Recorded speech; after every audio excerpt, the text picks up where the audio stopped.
Okey.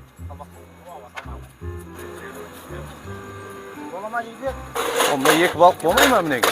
Нормально ма? Tamam. 4 kilo ağzımızdan жетеді ғой мінеке. 4 kilo екі балық. Тағы бір балық қосу керек еді. Кімнің аузынан табасаң, мынауын баласын ертіп келген. Болады ау жігітлер, ой, қора берейін бе? Болды, yaxshi.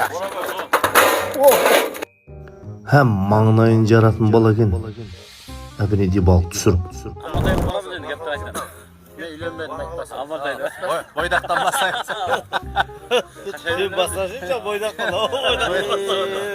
Жаңағы балғам келе қоймады ғой. Екі балықты қайсысының аузынан табасаң, қазір кесін құйрық бетіменен көші жерінен жеймен.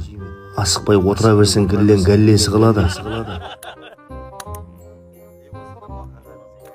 Балық та келді. Күнімен ойлап отқыларының барлығын әмелге асыру керек. Мұнаған баласын үйіне тастап кеткенде болмайтын шығар. Намнаған баласын ізіне ертіп. Әм маңнайыңды жардайды. Сүйіп кетіп қойда.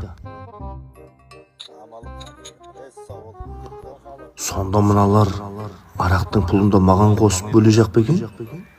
Мен отырмам мұнаяқта көк шай ішіп. Ал жігітлер. Балық зор болды, я? Зор болды. Қате түсініп қалмақ. Осыған балықты. Созақсыңызда бір кетті. Жаңа ұқпарет ап кетсем қалай болады? Болды. Хау. Мыналардың дені сау ма? Менің де хаялым ек қабат. Мен де алып қайтайын деп отырып едім осыны. Мына ағаларым қайта қоймады ау. Алған жинастырып қайтатын.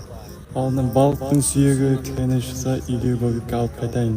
Һәм менің алдында барталай тікен бар. Үйдегі итке алып қайтайын бұны. Шамаластыңыз ба ағалар?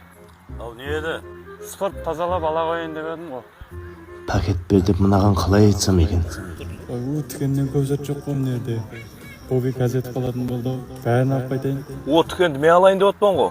Алсаң ала бершеш.